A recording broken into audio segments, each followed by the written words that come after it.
नवीन विधेयकात असं काय आहे की ज्याच्यामुळे ही परीक्षा यंत्रणा ज्याला तुम्ही फुल प्रूफ म्हणतो तशी होईल? मुळात जे नवे शिक्षण मंत्री आहेत त्यांचा शिक्षणाशी आणि एकंदरीत या यंत्रणेशी किती संबंध आहे? आणि नवीन विधेयकात लक्षवेधी असं काही नाही. पेपर फोडणाऱ्याला पूर्वी 1 वर्ष शिक्षा होती, ती 10 वर्ष केली. फक्त आकडे बदलले. 1 कोटी रुपये दंड होता, तो 10 कोटी केला. फक्त आकडे बदलले. मी आधी म्हणालो आहे की अशा प्रकारचे कायदे करून मोदी हे किती काळ कायद्याचं पालन करू शकतात? हे मोदींचं सरकार म्हणजे पक्षांतरबंदी कायदा आहे ना या देशात. मी बोललो ना, अँटी डिफेक्शन लॉ आहे.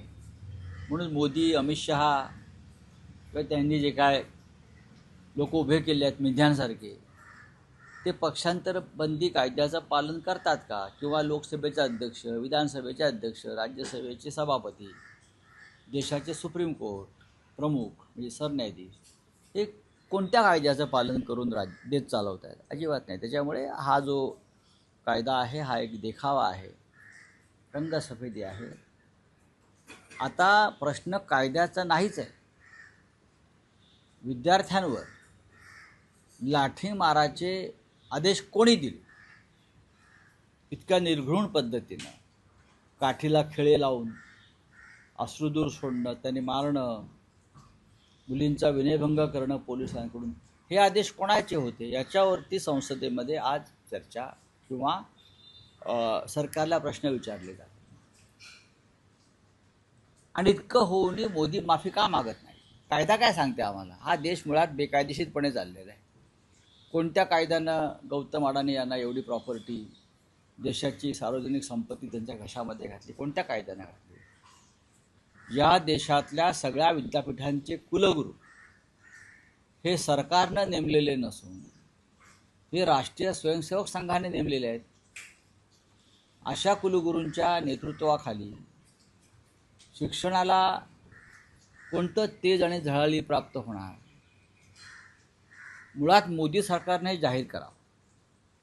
मोदी सरकारने या क्षणी त्यांच्या किती केंद्रीय मंत्र्यांची मुलं किंवा भाजपचे जे मुख्यमंत्री आहेत, केंद्रीय मंत्री आहेत, भाजपचे खासदार आहेत, त्यांची मुलं परदेशात शिकत आहेत. त्यांनी जाहीर करावं किती मुलं परदेशात उद्योग करतायत, नोकऱ्या करतायत. तुमची मुलं परदेशात सुरक्षित विद्यापीठात शिकतायत, तुम्हाला इकडलं शिक्षण नको आहे. आणि आमच्या मुलांना किंवा गरिबांच्या मुलांना तुम्ही इथे शिक्षण घेण्याचा, तुम्ही जी काय अभ्यास पद्धती बनवलेली आहे संघाच्या दृष्टिकोनातून, तिथे शिकावं असं म्हणताय का? आधी तुमची मुलं इथे शिकायला आणा, त्यांना हा कायदा लागू करा. जो काय तुम्ही करतायत त्यांनाही शिक्षण पद्धती लागू करा. केंद्रीय मंत्रिमंडळातल्या बहुतेक सर्व मंत्र्यांची मुलं ही परदेशात शिकत आहेत, परदेशी विद्यापीठात शिकत आहेत. आणि आमची मुलं सगळ्यांची ही या बोगस शिक्षण पद्धती गेल्या 10 वर्षांची निर्माण झाली आहे संघाच्या माध्यमातून, तिथे शिक्षण घ्यायचं हे थांबलं पाहिजे.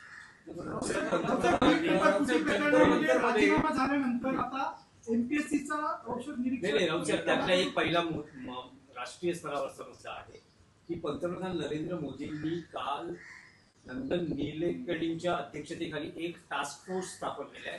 देशातली शिक्षण यंत्रणा ही आधुनिक केली जाणार आहे. नाही, मुळात या देशाची शिक्षण पद्धती पंडित नेहरूंच्या काळापासून आधुनिकच आहे. त्या शिक्षण पद्धतीचं वाटोळं करण्याचं काम गेल्या 10 वर्षात झालं. पंडित नेहरू असतील, इंदिराजी असतील, राजीव गांधी असतील, हे आधुनिक विचारसरणीचे नेते होते. मनमोहन सिंग असतील.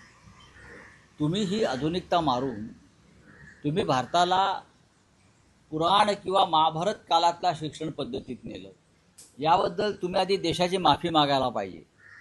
ते निलकणीनं आणलं वगैरे सोडून द्या तुम्ही. मुळात या देशामध्ये तंत्रज्ञानाचं युग हे काँग्रेसने आणलं आहे, नेहरूंनी आणलं आहे, ते राजीव गांधीपर्यंत, मनमोहन सिंगांपर्यंत मान्य करतो. हे सर्व सुशिक्षित प्रधानमंत्री होते, ज्यांना शिक्षणाविषयी आस्था होती आणि देश आधुनिकीकरणाच्या मार्गावरून जावा आणि एक पिढीनं हे आधुनिकीकरण आत्मसात करावं, त्यासाठी त्याने IIT IIM स्थापन केल्या. तुम्ही काय केलं? गोशाळा काय? तुम्ही मुलांना पकोडे तळायला सांगताय, तुम्ही मुलांना चहा विकायला लावताय, तुम्ही मुलांना गोशाळा स्थापन करून सरकारी अनुदानावर शेण गोळा करायला सांगताय, तुम्ही गोमूत्र गोळा करायला सांगताय. हे कसं का? याच्यामध्ये आता निलकणी काय करणार आहे? काय करतील? काय करू शकतात? तोपर्यंत मोदी सत्तेवर राहतील का? मोदी सत्तेवर राहत नाही आहेत तोपर्यंत. त्याच्यामुळे त्यांनी एकतर राजीनामा दिला पाहिजे. आणि जसं मनमोहन सिंग यांना नरसिंह राव यांनी अर्थमंत्री केलं बिगर राजकीय व्यक्ती, तसं मिस्टर मोदी यांनी हे जे काय संघाचे स्वयंसेवक नेमतायत ना शिक्षण मंत्री म्हणून, त्यांच्याऐवजी मग निलकणींना करा ना शिक्षण मंत्री.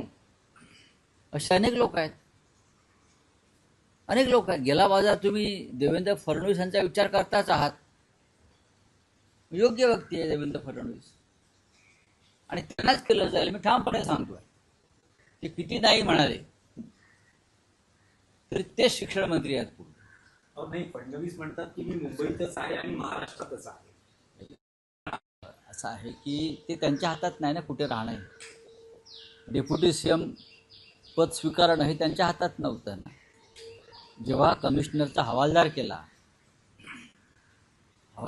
ना कमिशनरचा, तेव्हा मोदी आणि शहांनीच त्यांना आदेश दिले हवालदार व्हा म्हणून किंवा जमादार व्हा म्हणून. त्याच्यामुळे त्यांच्या हातातच नाही आहे ते. भारतीय जनता पक्षात स्वाभिमान किंवा मेरिट आहे कुठे? पण हा या देशाचा शिक्षण मंत्री जर मेरिटवर करायचा असेल तर मोदींच्या मनामध्ये या क्षणी देवेंद्र फडणवीस यांचंच नाव चालू आहे. आम्ही मनकवडे आहोत असं समजा. तुम्ही माफी मागा म्हणताय, मात्र धन्यवाद मोदीजी असा कार्यक्रम आपल्या भाजपने या सगळ्या कशा करता धन्यवाद कशा करता? काय म्हणून? नाही काय असं केलं की कुठला ऐतिहासिक निर्णय?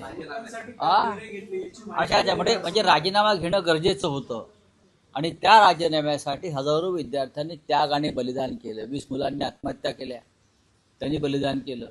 शेकडो मुलींचा विनयभंग झाला जंतर मंतरला, शेकडो मुलांची डोके फुटली, मुलींची डोके फुटली, उपोषण करावं लागलं सगळ्यांना.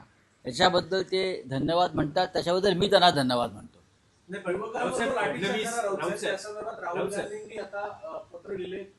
पाहिलं मी याची जबाबदारी फक्त नरेंद्र मोदी आणि अमित शहावरच आहे. राज्यकर्ते कोण आहेत? दिल्लीचे पोलीस आयुक्तांना आदेश कोण देतं? दिल्ली हा केंद्रशासित प्रदेश आहे, युनियन टेरिटरी आहे. तिथे फक्त केंद्र सरकारच्या गृह खात्याचाच हुकूम चालतो, बाकी कोणाचा नाही. पण फडणवीस असं म्हणतात की उद्धव ठाकरेंना डायलॉग बाजी चांगली जमते, उत्तम आहे. पण त्यांच्या मोदींना काय जमतं? काही परिणाम मग मोदींना काय? मोदींच्या डायलॉग बाजीचा किती परिणाम झाला? मोदी हे मोठे स्क्रिप्ट रायटर, म्हणजे मोदीला स्वतःचं स्क्रिप्ट पण तयार करता येत नाही. त्यांचं स्क्रिप्ट टेलिप्रॉम्प्टरवर येतं, त्याला मोबाईल पण पकडता येत नाही. त्या मुलांनी दाखवलं जंतर मंतरवरती सगळं. त्यांची काय धोतर सोडलेलं आहे, हां, किंवा नाडा सोडलेला आहे, ते मुलांनी सगळं दाखवलं. लहान मुलांनी. आम्हाला डायलॉग बाजी जमते. पुढे बोला. आम्ही सुशिक्षित लोक आहोत. आम्ही एक वृत्तपत्र चालवतो, आम्ही एक साप्ताहिक चालवतो, व्यंगचित्र. तुम्ही काय करताय? कधी हातात? विद्यार्थ्यांनी त्यांना एक जल्लोष किंवा आनंद साजरा करण्याची संधी दिली असंही ते म्हणतात. हो, पण आम्ही सुद्धा मुलांना न्याय दिला ना. जल्लोष मुलंही करतात, आम्ही करतोय. तुम्ही मुलांची डोके फोडलीत, तुम्ही मुलींचे कपडे फाडलेत.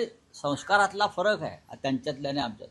तुम्ही मुलींचे कपडे फाडलेत भर रस्त्यावर, वस्त्रहरण, द्रौपदीचं, बहिणींचं, लाडक्या बहिणींचं. तुम्ही मुलांची डोकी फोडली, तुम्ही मुलांचं अन्नपाणी बंद केलं, बरोबर. तुम्ही मुलांना तुरुंगात टाकलं. आम्ही मुलांच्या बरोबर जल्लोषात सामील झालो. ही मुलं तुम्हाला जल्लोषात सामील करून घेतील का? नाही, अजिबात नाही. जाऊन बघा जंतर मंतरला अजून काय चाललंय ते. पण एकनाथ शिंदे असं म्हणत आहे की जो काही हा विजयोत्सव किंवा जल्लोष साजरा झाला, बेगानी शादी में अब्दुल्ला दिवान. ठीक आहे, आम्ही बेगाने शादीमधले अब्दुल्ले असू. तुम्ही कुठे आहात? तुमचा संबंध काय? तुमच्या दाढीला जंतर मंतरच्या पोराने आग लावली. दाढी अजून जळते आहे तुमची, धूर येतोय बघा. धूर वरून पण येतोय आणि खालून पण येतोय. गप्प राहा जरा आता. फार बेअब्रू झाली आहे तुमची. आम्ही पहिल्या दिवसापासून या आंदोलनामध्ये आहोत. मिस्टर मिंदे, तुम्ही कुठे आहात? आता आमचं नेक्स्ट जे आहे, काल शिवाजी पार्कला झालं, आता यापुढे पुढला मुक्काम ठाण्यात आहे आमचा. त्यांना मी आता निरोप देतो आहे. ठाण्यात काय काल काय झालं शिवाजी पार्कला? तसा ठाण्यात करणार. हो, सगळ्या मुलांची इच्छा आहे. आम्ही म्हणतो संयम पाळा, पण सगळ्या मुलांची इच्छा आहे. तिकडल्या झुरळ्यांची इच्छा आहे. तिकडल्या सर्व सामाजिक कार्यकर्त्यांची इच्छा आहे ठाण्यात या म्हणून, लुईसवाडीला. काँग्रेस जनता पार्टी नंतर आता नव्या एका पार्टी स्थापना झाली. E20 पेट्रोल आणि खरंतर इथेनॉलच्या संदर्भातली बघा, घोटाळ्याची चर्चा E20 होती. पार्टी येऊ शकते. त्यानंतर सीतारामांसाठी रुपया पार्टी येऊ शकते. एवढा रुपया घसरला, रुपया पार्टी, ₹1 पार्टी येऊ शकते. येऊ शकतं ना सगळं. नाही, पण राऊत साहेब, तुम्हाला असं वाटतं का की या संसदेच्या अधिवेशनात काही विधेयकं मांडली जाणार होती, ज्यात मतदारसंघ पुनर्रचना विधेयक पुन्हा मांडलं जाण्याची शक्यता आहे? तुम्हाला असं वाटतं की या सगळ्या वातावरणात केंद्र सरकार किंवा अमित शहा धाडस करतील हे विधेयक आणण्याची संसदेत? अजून ते धक्क्यातून सावरत आहे. चंद्राबाबू नायडूंनी सुद्धा याच्यामध्ये महत्त्वाची भूमिका बजावली. जंतर मंतरच्या आंदोलनासंदर्भात आंध्र प्रदेशमध्ये सुद्धा आंदोलनं सुरू आहेत आणि झाली. बिहारमध्ये झाली. त्याच्यामुळे बिहारमधून आणि आंध्रमधून ज्यांनी पाठिंबा दिला आहे सरकारला, त्यांनी सरकारवर दबाव टाकला. आता थोडं त्यांना शांतपणे बसून केदारनाथला वगैरे जाऊन तपश्चर्या करून विचार करावा लागेल. बोलिए हिंदी. भाजपचे हे सहयोगी पक्ष या आंदोलन काळामध्ये भाजपपासून अलिप्त राहिले. शिवसेना असेल, राष्ट्रवादी असेल किंवा चंद्रबाबू असतील, हे भाजपपासून अलिप्त राहिले असं वाटतं? अलीकडे त्यांची हिंमतच नव्हती ना मुलांच्या विरुद्ध जाण्याची. भाजप एकटा पडला असं वाटतं? नक्कीच. भाजपमध्ये 2 गट आहेत या आंदोलनावरून. आता तुम्ही पाहिलं असेल की आसाममधल्या एका मंत्र्यांच्या मुलीनं आंदोलनात भाग घेतला. त्यानंतर भुवनेश्वरच्या खासदार सारंगी अपराजिता, मला वाटतं, त्यांची मुलगी आंदोलनात सहभागी झाली. तिच्यावर दबाव आला. तिने जे पोस्ट टाकली मुलांच्या बाजूनं, ते काढण्यासाठी ज्याने हा दबाव टाकला त्यालाच तिने एक्सपोज केलं की माझ्यावर दबाव आला आहे. आता हे घरातच चाललं आहे भारतीय जनता पक्षाच्या.